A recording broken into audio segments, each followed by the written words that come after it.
Hello and welcome back to the Wise Athletes Podcast with Joe Lavelle and Dr. Glenn Winkle. On today's episode, number 39, we are joined by Wendi Friesen, a certified hypnotherapist with 27 years experience working with athletes. I asked Wendi to join us on the podcast to explain how sports hypnosis can be used and how it works to help athletes at all levels perform better. Sports hypnosis is not the magic show you've seen in the movies or on TV. Sports hypnosis is a form of mental training and can be used by hypnotherapists or by the athlete him or herself using self-hypnosis to improve performance. Our discussion with Wendi is a really fascinating discussion about a subject that seems too good to be true, but maybe it is. I welcome you to listen in and judge for yourself. All right, let's talk to Wendi. All right, everybody. Well, Wendi, thank you very much for joining us on the Wise Athletes Podcast. Yeah, thank you. This is going to be fun. I'm really excited to talk about sports and hypnosis, one of my favorite topics. Yes, I bet it is. That's your deal.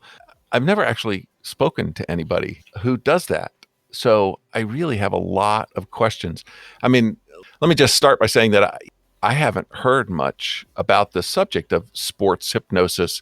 You know, my background in hypnosis is, as a kid, I would see hypnosis acts, the watch, and then the guy gets up and he's walking around stage clucking like a chicken kind of a thing. And so when I hear that people are doing hypnosis for sports, I'm thinking, what? How could that be true? But in the last few years, I really have made an effort to explore more of those out there ideas as I'm looking for ways to improve my own health and my own sports performance. And so I've explored in some depth things like, breathing practices for creating alertness and relaxation, and meditation kinds of things, if only just to help me to sleep better. Right. Listening to Yoga Nidra, these kinds of things. And so hypnosis kind of feels like it fits in there. Is that right? Yeah, so I've been doing this for 27 years. And when I first started, there was a conference I would go to called the NGH. And I thought, this isn't really my peers. They're a bunch of funny old men that are fat and they smoke. And, and they're the watch swingers that you're talking about. And that old image of hypnosis. And it just felt like, this isn't the profession that I signed up for. So now it started evolving. In those 27 years, it became a profession of very smart people who are doing a lot of research and finding out how the brain works and improving the way that we do hypnotherapy. And the people that are doing the conferences now and such, they just have invented new processes and created like magnificent ways to make your brain work the way you want. And it has turned into something that is just mind-blowing. Well, awesome. So your specialty is in helping athletes improve performance. Is that right? Yeah. And I just started getting into it when I had a golfer that came to me and wanted some help with his game. And as we all know, golf is such a mind game, though as soon as you get that little switch flipped and you get that little bit of fear and uncertainty and insecurity, your brain looks for more things that support that emotion or feeling or that belief. So as soon as there's one little thing, it's like, oh, damn it, I blew it. Then your brain is searching for all the things that have the same feelings and bringing them all up. And so now it's really hard to get back into your game. And that in every sport, that's an issue. And professional athletes, they get into some bad situations where they can't seem to get it back. And I know a lot of them use hypnosis. In fact, when I was new at this, I was watching a golf tournament, and the man who won the tournament said, I owe this to my hypnotherapist who totally changed my game. And he was the winner. And that's what had made him win. So people, their brains end up developing these thought pathways that interfere with their performance, and the hypnosis can help alter that. Is that what you're saying?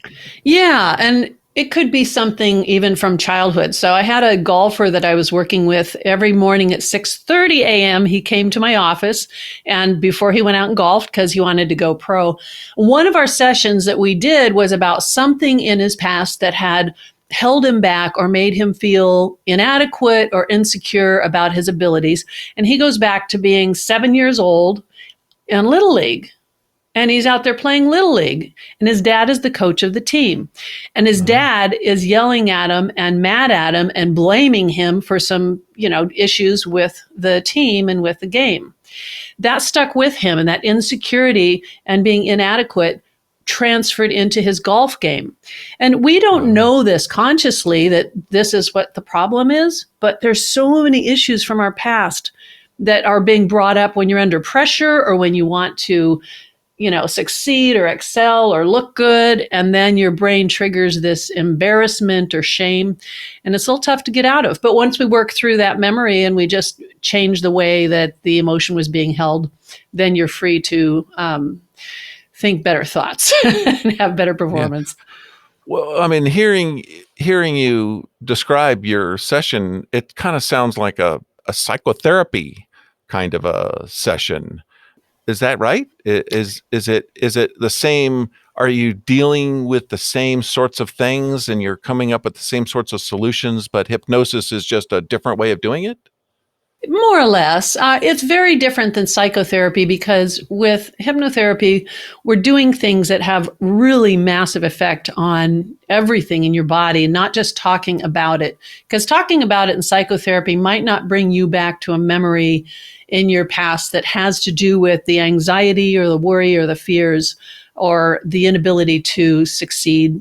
And they don't have to be sports related issues. It could be issues you had in high school or something that happened that just triggered that certain emotion. So then you're out there doing your competition, whatever your sport is, and a little bit of failure comes in, and then a little fear of failure. And then you go back to 11th grade in high school, and then you go back to when your girlfriend dumped you, or on and on. And you're not consciously reviewing all these memories. It's just the emotions are being triggered in your brain.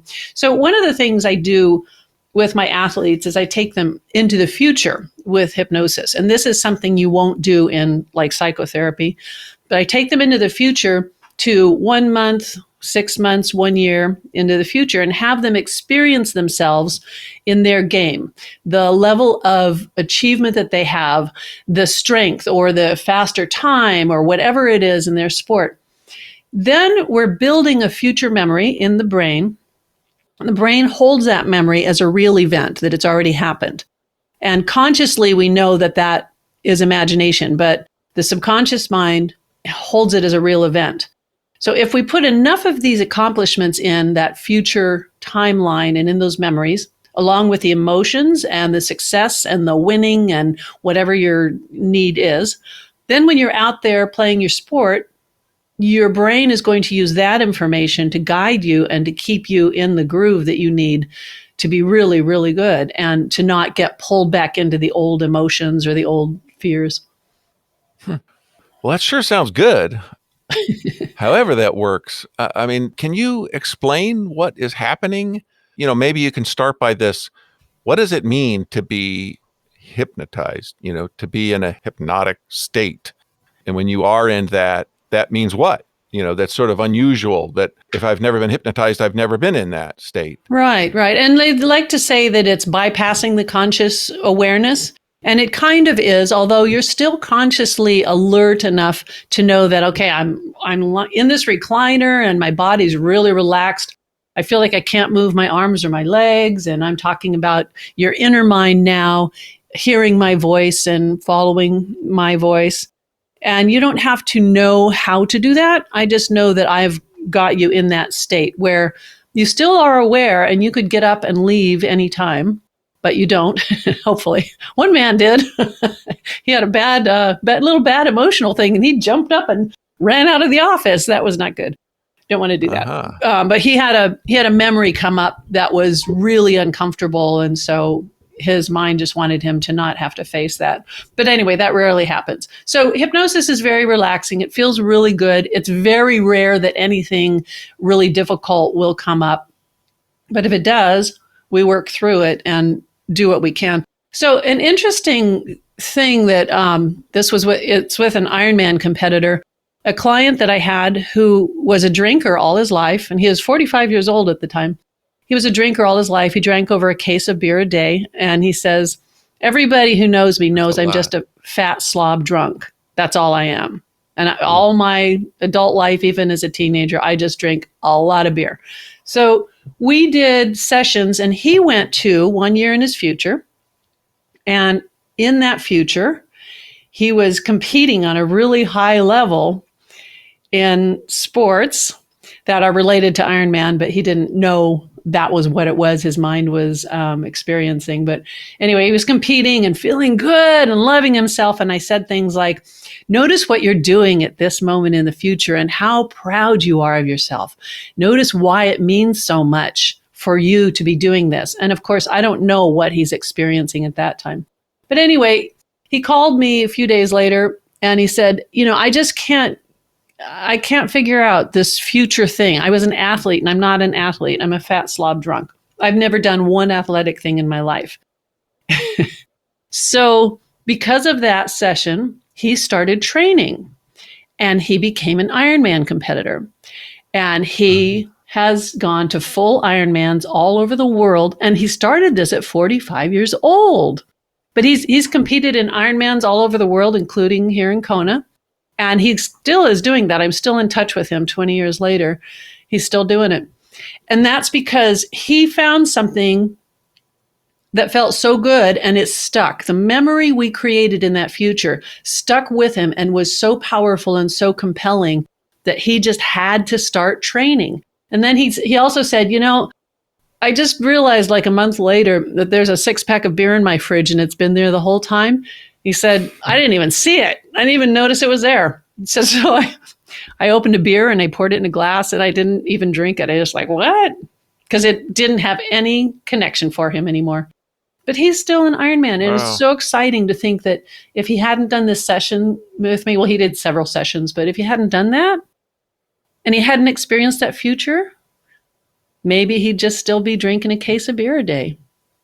Yeah. He was trying to plug some hole that becoming an athlete actually filled. Yeah. Interesting. Okay, so it sounds like getting back to this state that people are in and I'm trying to imagine it, that you said that they're relaxed. So they're just sort of like a meditative state where you're really relaxed, but still alert. Yeah, for sure. We call it a relaxed, focused state of concentration. So your body is relaxed so that you're not being disturbed by any sensations in your body or movements or anything, but it is a state of concentration that your inner mind is concentrating and focusing on what we're creating. And you know what is so miraculous is that in that state of mind, you are capable of changing things that you think are impossible. Like someone may have tried to quit smoking, constantly, and they've been smoking for 30 years and they just think there's no way. I've tried so many times and I just failed. But when we're in that state and I talk to your subconscious mind about how it would feel to see cigarettes or smell cigarettes or see someone else smoking, and then we change that to the feeling that is the one they do want, which is being really proud of themselves and really certain. And they just love being a non-smoker and being free from that. So that the subconscious is being triggered constantly by seeing those things, but it triggers the thing they do want. Well, now they just achieved something that they thought was impossible. They didn't believe they could quit smoking, but we just changed how their brain perceives it subconsciously. And then they just don't smoke. They just like, I don't know. I just don't want it anymore. That sounds like something similar to what I've heard about how people react to dreams, where their minds experience the dreams as crazy as they might be. And everybody who remembers their dreams can attest to, pretty crazy. But in the moment, your mind doesn't filter it as that's crazy, I can't fly. It accepts everything as real. Right. Yeah. And so it sounds like in a meditative state, you get around their filters of that's impossible or I could never do that. And they suddenly experience what it feels like to actually be that way, to have done that. And they can then say, I like that about myself. Yeah. And, bringing it up about the dream state, that's so accurate because that's really what they are doing when they're in hypnosis, because they are doing and experiencing themselves with things that they didn't know they could do. Like in one of my hypnosis sessions early on when I was in hypnosis school, I was floating, and I can remember, this is 28 years ago now, I was floating in this gold, ethereal, awesome, it's just the best dream ever. But I was aware and awake, but in hypnosis. And it was the most freeing feeling. And to just connect with that sense of freedom, it still stayed with me all these years later. And you're right, it is that dream state. And once we access that and we direct it properly to give you what you do want, there are some, like I say, some miraculous things that we can do. Well, so I guess that would mean that there's lots of different goals you can go after using this sort of a method. I mean, I can just imagine, I've known people who have, they've had some sort of an accident or whatever reason, they're sort of afraid of riding their bicycle downhill because the bike gets going fast. And it is a dangerous time where you really can't stop very fast. And so if something happens, but then, you get tense on the bike, and now the bike starts getting a wobble in it. And, now you're more tense, and it wobbles even more. And it becomes this, self-fulfilling doom loop that you get into.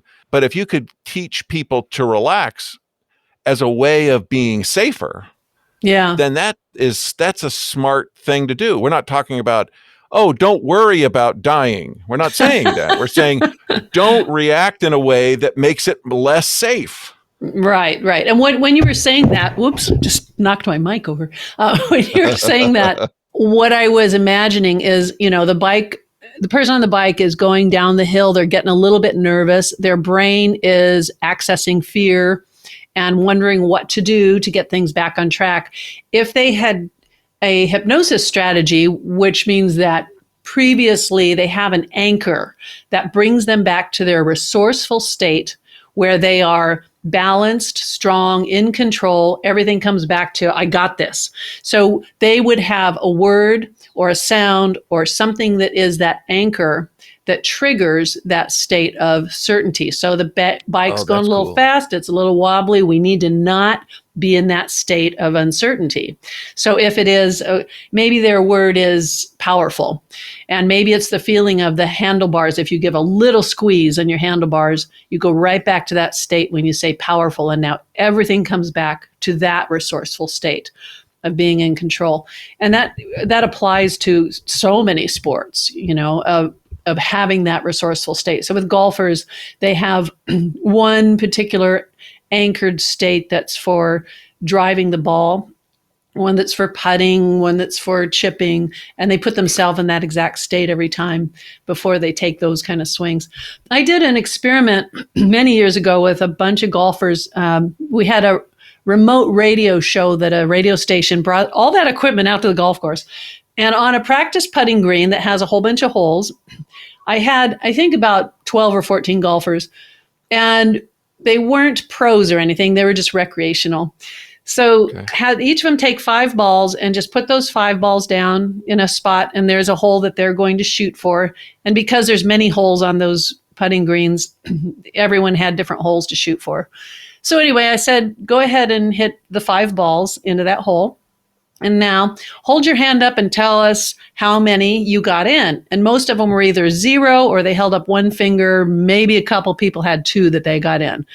So that's what they did. Then they went inside the clubhouse with me, and I did about a 15-minute hypnosis session on putting and how their inner mind would know exactly how much force, speed, the turf, the way the ball was going to roll, and all of this was going to happen automatically and all that. So then we go back out on the practice putting green, and I had them do 5 balls into a hole again.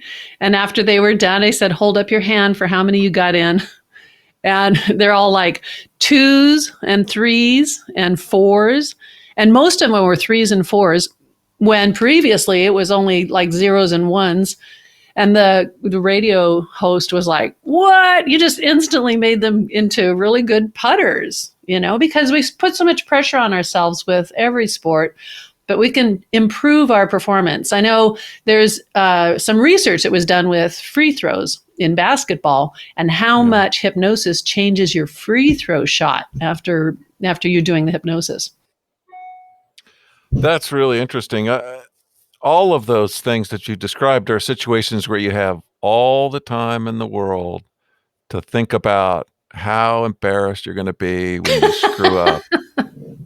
And, and in the golfing, I used to play a lot of golf, and I can remember, the challenge was always, do you just assume you're going to miss, and so you underhit it so you don't go way past it? If you hit it too hard, you might not get it on the next hit, and it might be so far past. So, you always had to talk yourself into, no, I'm going to try to put it in the hole. I'm not going to try to get it close. I'm going to try to put it in the hole. But it's better than having the doubts. It's better for you to say, I'm going to get it in the hole, rather than, well, maybe I should do it short because I don't want to screw it up and then have it go too far. You have all this uncertainty swirling around in your head. But it's so hard just in those situations where you have all the time in the world to think it and overthink it and overthink it and overthink. Anyway, but this whole getting into this sort of mindset, this, I don't know if flow is the right word, but this getting past your sort of walls of doubt and fear and whatever it is. Rock climbing used to be my thing. And to a large extent, rock climbing is about overcoming your fears. Big time. Yeah. And there are, like I was talking about, as you get afraid and you start doing things, as you get afraid, as you're going downhill on a bicycle, you can react in ways that make it more dangerous because you're afraid. Well, it's the same thing with rock climbing. The more afraid you are, the harder you'll grip onto things, and the faster you wear out. And the more afraid you are, the more protection you put in, which you're using up your resources, your energy, doing these things, which makes you more likely to fall. And so the key is to, be in that, I don't know what you call it, a flow, be in a zone where you're confident enough to keep on going. Your limitations, and so you're looking for ways to rest while you're going. But it's kind of amazing, this connection that I just made in my own mind. The one thing that worked for me always was when I'd be afraid, if I could think to play in my mind a song. It was Gary Owen is the little tune. It's like a band marching song from the Civil War type frame. But of course I knew it from when I was a kid. My favorite movie was Little Big Man, and it was about the 7th Cavalry, and they were always playing, and that was actually the song of the 7th Cavalry. So they were playing that song all the time. And if I would play that tune in my mind, I would immediately lose my fear, and I would just climb coolly, and I would succeed because I wasn't afraid anymore. Right. And that sounds so very similar to what you're describing. Yeah, that song anchored a state of mind for you. And that state of mind flooded your body with this certainty that you've got this and you know what you're doing and everything's going smoothly, because music especially is a huge anchor for us, and we keep it in our subconscious our whole life. You might have had something that you loved, and when you were 15 years old, there's a song that just did something for you and a specific moment in your life. And when you hear it now, you feel it again. You go right back into that state. Yeah. So I'm starting to get it. And so you're saying that through hypnosis, people get into this mental state that allows them to create these, this song in my head or a word that would have an effect on my mental state when I had the alertness to remember the word at the right moment. Right. And we want it to kick in automatically. So whatever sport it is, like if I'm working with a basketball player, it might be, if there's a specific shot that we're working on anchoring a state for, it might be the edge of the rim of the basket, that there's some specific spot that when your mind sees that, consciously and unconsciously, you're going into that state where you know it's going in, everything in your body works together, every muscle, every movement, all works together fluidly and perfectly for that ball to go right in there. And we want to recreate that state with every athlete. But I want it to happen unconsciously. I don't want you to have to try and think, okay, what was that song? I got to get that song in my head. We want it to happen naturally. So in golf, for instance, I have you notice the little dimples on the ball when you're getting ready to drive the ball. And there's a specific thing that's going to do for you when you're ready to drive it, that your mind already knows all the power and the force and the speed and the roll of where that ball needs to go precisely. And that's already there. And you'll feel that fluidity when you take that swing. So with basketball players, I was saying that they did, research to show what happens before hypnosis and after hypnosis and how much you increase your free throws. I worked with a young lady that was wanting to go into pro basketball, and she had in college, played ball and stuff. She just needed to do better so that she didn't screw it up if she got her nerves or got scared. And she needed her defense to be really sharp. So we used hypnosis to get her to kind of think a second ahead of what was happening so she could get in and out of all the spaces she needed, have more speed, have an intuitive feeling of what the other players were doing, and know how to drive her body through the players. So anyway, her dad went and saw her next game after we had worked together for a few sessions. And he said, she's had her best games ever. She has been playing like she has never played before. She's definitely, overcome whatever it was that was holding her back. But any sport, like the Ironman stuff, I have recorded sessions for the bicycling and the swimming and the marathon. And every one of them, it is about getting your subconscious mind to be so involved in the fluidity and the connection with your body and everything working right and working together, and your speed being faster than it ever has been, and your endurance and everything else. And so for each one of those, you're embedding a totally different state of mind for each part of the sport. We have an Ironman here that got canceled. It was supposed to be happening. Yes, I heard in October. Well, they rescheduled it for like February, but it was so sad because I love Ironman. Oh my gosh, that's one of my favorite things to watch. Oh, huge event. Yeah, there's amazing people. So I don't know whether you can explain it to us, but is there some way for you to help us with what's this mechanism? Because the things that I've talked about that I did with some effect were not things that I was hypnotized in order to do. So it may be that there's some things that you know about and you could help our listeners understand that they can do for themselves and get some benefits. And maybe they need a professional like yourself to get the maximum benefits, or maybe some people are tough, they've got thick shells that it takes an expert to break through. But, if we could just kind of understand the basic mechanism and some simple things that people could do for themselves, that would be really helpful. For sure. So everybody is hypnotizable, and everybody can learn how to do self-hypnosis so that you can get yourself into that state. You don't have to be in some zonked out state like you see when there's a stage show and they're making people do silly things. It's very different. So you can relax in a recliner, have your head supported. You could lie down in bed, but sometimes lying down in bed makes your mind think about going to sleep just because of the physical aspects. So kind of a recliner situation's nice.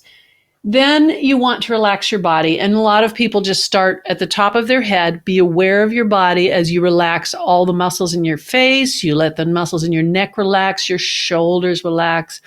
You slow your breathing down and you notice your arms are getting heavy. And you're just doing this to yourself. So let your muscles in your belly get heavy and loose and limp, and your legs getting heavy. And of course, you do this a little slower than what I'm describing. But let your body get so heavy that it feels like you don't even want to move anything in your body, that you're just so relaxed and nothing needs to happen. So get in that space, and then you could count downward from 10 and just get your mind to relax and say to yourself, when I get to the number 1, my inner mind or subconscious mind will be open to making some changes. And then just count slowly with each number and just trust that your subconscious mind is now getting ready, just like in that dream state, to make some changes. Whatever your sport is, now you want to take that one specific aspect of that sport and you want to mentally rehearse it. But you want to do it in the way that is the way you want to experience it when you're in that state of flow, when every muscle in your body is moving just the way you want and you feel it and you feel that excitement of knowing that I have got this. This is really good and I'm in there. And put yourself in a competitive situation if you want, and then have yourself notice that I'm relaxed and aware and focused. My body is doing just what it needs. And when I say relaxed, of course, you are doing something physical, but I don't want you to use words like, I'm not nervous, or I'm not fearful, or I say things to my competitors like all of the other competitors. When you see them, you notice it gives you a surge of power. You remain focused and your attention is on what you are doing and how good this feels. So we want to use positive words. So the first thing I said was get your body relaxed. Next thing was count from 10 down to 1, get your mind open. Imagine and visualize and feel physically the state that you want to be in. Even notice the sounds around you in your sport. So maybe you're racing on a bike and you hear all these other bicycles that are all around you. And while that sound in the past might have made you nervous or might have made you concerned or worried, now that sound is going to push you forward, push you even harder to feel your body being in that absolute excellent state. So don't say anything negative, because you don't want to put something in there that's like, oh, I won't be nervous this time. I'm gonna surge to the front. I'm not gonna, don't let me screw this up. Just make sure everything you're programming in there is positive. And of course, take yourself to the finish point of your sport, wherever that is. If you're riding that bike, it's that finish line, and let yourself win and let yourself have that reassurance and that certainty that, yeah, I did this. I got it. I'm on it. And then create something that's an anchor. So after you have imagined that piece of your sport, just relax some more and have something that is the word or the phrase that anchors this state. So what is the word or the phrase? And it's different for everybody. It could be one word, or it could be, I'm in the flow, or that I know I can win, or this is the best I've ever felt, whatever it is. So you can always bring yourself back to that state. Have a physical anchor. So that was your auditory anchor you hear in your mind. Your physical anchor might be, if you were bicycling, it might be giving a squeeze of the handlebars, just a really quick little squeeze, and that's your kinesthetic anchor. For a golfer, it's the club in their hand, and it's a certain way that I have them squeeze their hand with the club. Visual anchor, you want to have something that you see that puts you right in that state. So if you're biking, something on your handlebars, some specific little thing that's got a unique thing. So you got a kinesthetic, auditory, and visual anchor. So using all three of those anchors, we put you back into that state. If you need to amplify what you're doing, go get stronger, go faster, you keep using those anchors to get yourself into that state. Interesting. That sounded, although I think you mean something different, but it sounded like what you hear people talking about, visualization, where they, as you're doing your warm up for the race, start thinking about how the race is going to go well, how you're going to make the move at just the right time to, win that race, or that kind of a thing. And maybe that's not inconsistent with what you're saying. Maybe it's the same kind of thing, but you're talking about sort of setting the stage. Yeah. And visualizing is one of the elements. We need to get all of the elements involved. And there's another one, which is any fears you have from the past that you don't want popping up, or any times where you haven't done your best, or even, like I was saying, like the golf guy that went back to being in Little League when his dad was yelling at him. We got to get some of those things out of there. And there's some processes we can do for that and work on going back to those events when maybe you did something, you screw up, you fell off your bike, or you lost the game for the entire team, and you are feeling that still, that you're carrying with you that feeling that like, oh God, how did I do that? Oh, I'm so embarrassed. I'm ashamed of myself. I just screwed up in front of everybody. And so you carry that shame, and we need to release that as well. Yeah. Well, and some of those things that need to be resolved are harder than other things. And maybe a professional like yourself is important for the really tough ones, the tough nuts to crack. Yeah, it's hard to do that on your own in self-hypnosis. I mean, it will happen, but you don't really want to take yourself back to any traumatic memories because it does take a specific process to help you release and resolve it. Sure. And the positive words made me think of, don't think of the pink elephant, because of course you think of the pink elephant. You can't stop yourself from thinking of the thing you're saying, don't do it. So you can't have negatives on there. Yeah. Always positive statements. Yeah. And so in addition to the visualization, the self-talk, I think, is also related to that. Even if it's just like a little mantra that you're just saying over and over and over again. Part of it is, I think, tell me what you think, is not to remind you of that thing you're saying, but it blocks out your mind's ability to think of other things. Mm-hmm. So it's sort of like when I'm trying to use meditation to sleep by focusing on my breath. What I'm doing is, it doesn't really matter that I'm noticing my breath. What matters is that by noticing my breath, I don't have any mind capacity for thinking of anything else, which would keep me awake. Right. Yeah.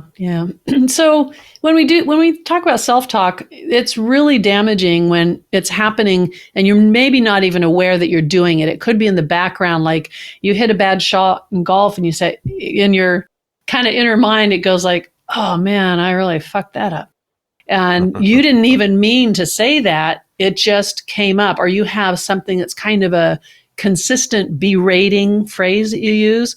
Like you screw something up in your sport and you say, oh, that was stupid. But you weren't trying to put yourself down and you weren't saying it out loud even. But you need to notice that. Notice what kind of things you say to yourself when something doesn't go right. And I want all of my athletes to then be aware of it and then stop, take a deep breath, say, no, that's not true anymore. Now I am really sharp and on top of it, and I've got this, or whatever your new phrase is. You need to take a moment to release it. And I say, if you say something negative to yourself, don't make it worse by saying, oh man, why do I always put myself down? So it's just be aware of it, take a breath, let it out, and say, yeah, that's not true anymore.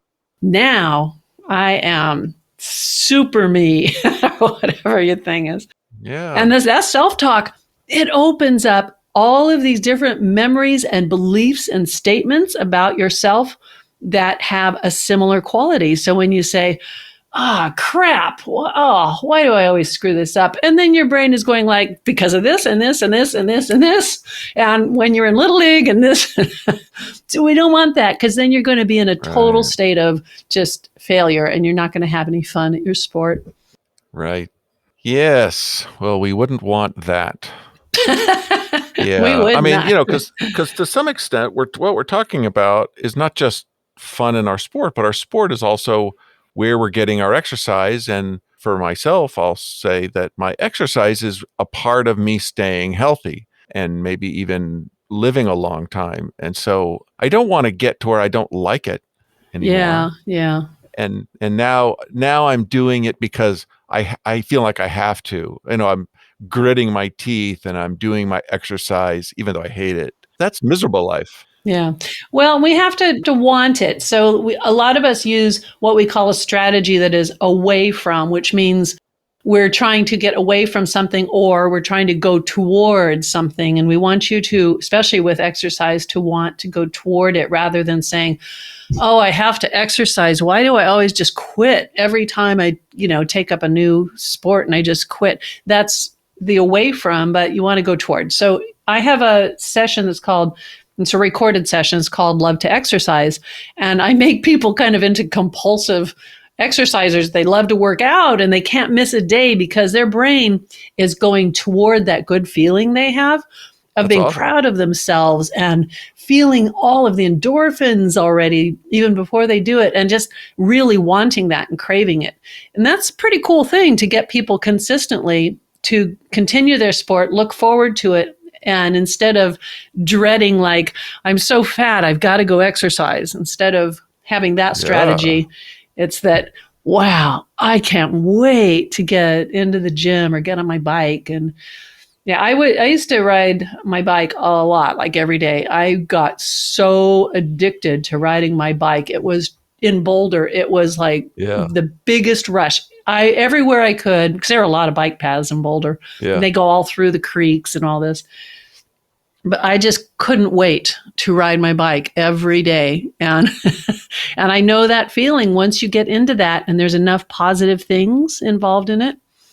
But it's interesting, like even saying that, when I'm talking about some of the negative things that get triggered in our brains, while I was telling you that, my brain was remembering when some guy was following me, and I was going way out into Nowhereville on my bike, and some guy was following me and he wouldn't quit following me, and I was getting scared. So my brain triggered that, which I didn't want that to happen. It was one of those subconscious things that's lurking in there. And so then I took off to get into town, and he kept following me all the way into town. Oh my God, nothing bad happened. Wow. But the point was that we need to be aware of those things that are triggering a less than resourceful state, which are little bits of memories like that. And then for me, what I would want to do is say, that was in the past, that was a long time ago, and that's not happening right now. Okay. Well, that is really fascinating stuff. I'm glad we've had a chance for me to learn more about this. I'm very intrigued. Is there anything we haven't touched on that you think would be important for people to know about? Yeah, well, any sport that you're doing, you want to have that feeling of just loving it and looking forward to it and being excited about it. So if you have something that happens that's a difficult failure or something that just is keeping you from being really good at your sport, you should consider doing something about it so that you can enjoy it again. I was just remembering bowling. I worked with bowlers to get them to bowl better. Yeah. That was funny. And I was never a really great bowler, but I did like bowling. And one of the days I was bowling, I was sitting and waiting for my turn. I closed my eyes, took a couple breaths, and said, strikes. So many strikes. Anyway, I got up and bowled 4 strikes in a row. Wow. Which was like, what? I mean, for me, like good. 1 would be like awesome. Every athlete know that that mindset exists for you. And if there's anything that's standing in the way, that you can release that and resolve it, stop fighting it. Notice your negative self-talk and just don't beat yourself up. Say, hey, that's okay. That's in the past. Now this is how I feel. Yeah. And I guess it's probably worth saying, and I don't want to put words in your mouth so you can speak for yourself, but I wouldn't think that there's any intention to say that people are born with the skills to race their bike well, or bowl well, or hit a golf ball, or putt well, and that if they just are hypnotized, they can reach into those ancestral memories to be able to do that well. But instead, it's that you have these skills that you have learned, and you're interfering with your own ability to do these skills well.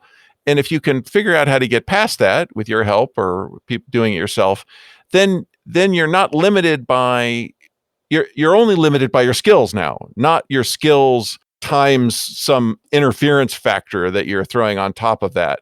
And so you probably even get faster, clearer feedback in your skill development because you practice your skills well. You didn't have some interference where you yipped on your putt or whatever, and you're thinking, oh, that was a skill error. Well, no, that was not related to your skills. But if you can get that emotion out of it and you're just working on the skills, you get a cleaner feedback effect for learning. Anyway, what do you think of all of that? Exactly. And you're better at your sport than you think you are. You have better skills than you're probably using in every sport. And so the example of my golfers that, before they had the hypnosis, they would get 0 or 1 ball in the cup on the putting green.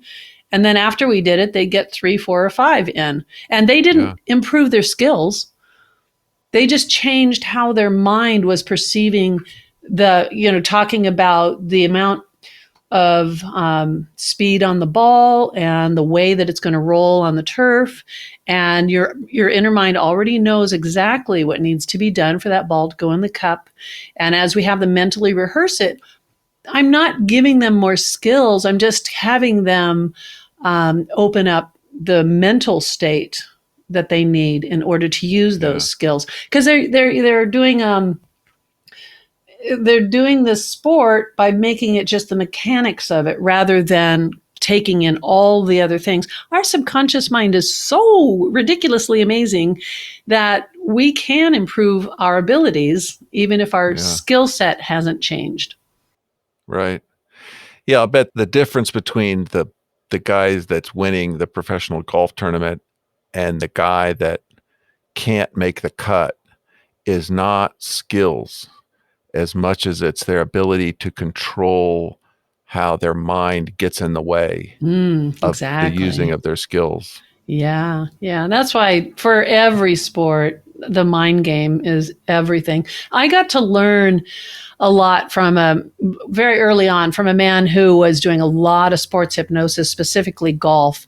And Steve Parkhill was amazing. And he used to spend like an hour on the phone with me several times a week, just helping me know how to work with golfers. And back then, this was before we had internet and all that stuff. We had AOL, I think. Yeah. And if you wanted to send a message to somebody, you had to get out a stamp and an envelope. It was very early on. So he helped me tremendously and helped me understand a lot of the principles that I've talked about today. And his voice has stayed with me, and his expertise has helped me with a lot of athletes who are enjoying their sports much more. Excellent. But, going back to Ken, the Iron Man, to think about replacing something that is an addiction that you feel absolutely helpless to change or to end. And I know in AA, they tell you you're powerless, but that's not true. We want you to be powerful. And there is a way to replace an addiction with something that gives you a lot of satisfaction. And having a sport that drives you and gives you feelings that are way better than the alcohol or the drugs is a really big part of it. There's a place in Boulder, and I think they have other of these as well, but it's called Phoenix Multisport. And they take addicts and they get them involved in a lot of different sports and get them to experience a totally different side of themselves so that they don't need alcohol or drugs. So they're getting their drug is the sport. It's a pretty cool concept. Yeah. Yeah, it's really nice. Yeah, I like the sound of that. All right. Well, hey, Glenn, have you ever been hypnotized? Yes, I have actually. Oh, way back when. This is so funny because you talk about people on stage type stuff. But my freshman year in high school, we had a student who was very good at hypnotherapy, and he would prove things to us. He'd have kids do things they couldn't do normally. I remember he put them on the edge of a chair. He had them balanced with their head on one of the chair and the foot on the other side. And he would just stretch them out, lay them out, and he'd sit there and he just like that, just balance. Yeah. But then he would put in these. I guess you know the term post-hypnotic suggestion. Mm-hmm. Yeah. So he'd tell them and say, in about 10 minutes, I'm going to have you just close the door. So we take them out of the hypnotic state, and then we're just chatting, and suddenly he gets up and he closes the door, and we're like, what did you do that for? And so I was like, whatever. It was my first experience with hypnosis. And so, like I said, my experience has been like Joe, stage type stuff. But this was actually in a bunch of kids in high school, freshman year, so we're 15, 16 years old. Yeah. But I was like, wow. And then, gosh, I can't think of his name. There's a gentleman, when you started talking about the self-hypnosis, there's a gentleman whose tapes I used to have, I have to dig him up now. He used the exact same idea about how to relax from head to toe and take the feeling all the way down. And then he'd have you count. At the end of the count, you'd be in a hypnotic state, basically. And it was very powerful. His name would come to me, but he's apparently very popular, very famous. But I had a set of tapes, and I love this stuff because it was really good to kind of relax and everything else. So it's kind of like, in my mind, I mean, I'm thinking, hey, you're in Kona, right? I could use a visit to Kona anyway, but that's right. You can come on over. Come on over, definitely, yeah. Yeah, because I'm sure there's a lot of things in my past that have affected my performances, and I can see it when I'm racing sometimes, when I get in the wrong mindset. And I can see it the other times when I get in the right mindset. Yeah, and I'm always wondering, why is everyone so tired today? Why is everyone going so slow? I love that. That kind of stuff, So it all depends. And so your mindset is so powerful as far as, if you're thinking that everyone around you is stronger than you, well, they are. And if you're thinking that you're stronger than everyone else, well, you will be, because you'll do things you really wouldn't otherwise do, because you'll take the chances you wouldn't take otherwise. So yeah, and another thing is with sports, when you said that about why are they all so slow, we have some ability to influence on a really weird level. Here's the woo-woo. Other people and the effect on their body and their mind state and everything. So with the golfers, there's a phrase that I embed in their minds that is, the other players are intimidated and feel helpless to the power and the authority of your game.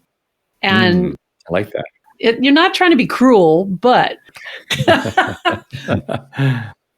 my own thoughts in hearing all of that is to say, I don't know, but I want to say, by nature, I'm a doubter. I'm conservative. And it's why it has taken me so long into my life to find these other things. And so what I'll just say to the audience is, don't dismiss it. Yeah. If it sounds a little bit too much, don't dismiss it. Look into it. There's more to it. There is. There's more to human beings than just the basics. Yeah. So I have a show that I do. It's on locals.com, and it's called Sleep With Me. And if you go to that, you can listen to the remote influence session that I did. And it tells you all about how, like, to back up why we have this ability to do this and how easy it is to do it, but we're doing it all the time.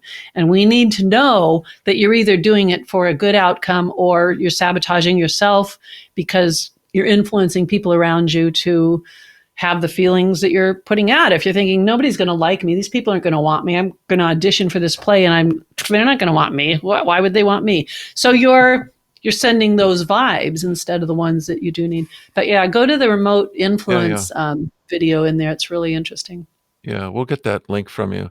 But it's definitely true. I mean, in this kind of area of stuff that might sound like woo-woo, I totally believe that we create our own reality with our thoughts. And it's not the power of our thoughts manifesting things, but it changes our behavior and it changes our confidence, and then that results in our life. Yes. And so it all seems to be the same kind of a thing to me. But you're absolutely right. You're hitting the nail right on the head. So when I started in my hypnotherapy business, my previous business left me in debt, owing tax money and all this stuff, and I didn't have a pot to piss in. And I did this hypnosis thing to go 1 year in the future, because I was going to hypnotherapy school at the time. And I went 1 year in the future, and I apparently had made $1 million in selling cassette tapes at the time. It's like, wow. Huh? And I had written a book, and there were all these people in that vision that loved the work that I did. And consciously, this didn't make a lot of sense to me. But it just, what you were just saying, what happened after that made me do things differently.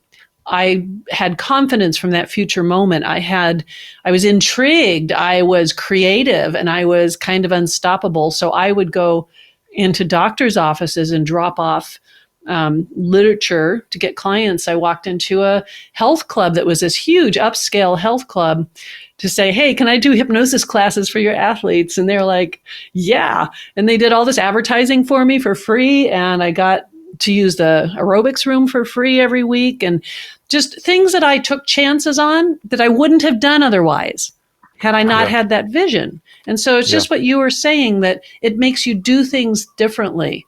And instead of thinking like, oh, I can't go into doctor's offices, they're going to like laugh at me or something, Yeah, exactly. That's exactly what I meant. And after that year, I had sold $1,012,000 of cassette tapes. Holy cow. No. I know. And I wrote a book. Well, nice. Well, Wendi, thank you very much. This has been better than I had hoped. You're a real pro, and I thank you for your time. I wonder if you want to share with our audience how they can find you, and then we'll get some links from you to put in the show notes. Yeah. On my site, there's a lot of free stuff that you can get started with, so you can experience hypnosis and things you just download. And it's wendi.com, which is WENDI.com. So that's all you have to remember. Or if you want to listen to watch some of my videos, Sleep With Me is at locals.com, which you'll need a link for that probably, but that's kind of a cool platform. And you can ask me questions and communicate with me there as well. Great.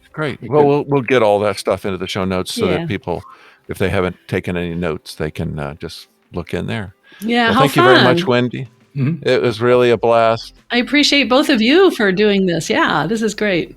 Awesome. All righty. Bye-bye. Pleasure. Thank you so much for listening in to my discussion with Wendi Friesen about how to use hypnosis to improve athletic performance. And thanks to Wendi for taking some time to share her expertise. You can find more information about Wendi in the show notes or by going to wendi.com. That's WENDI.com. And if you head over to wiseathletes.com, you can send us a question to address in the podcast, see all of our episodes, subscribe to our podcast, and you can sign up for our newsletter.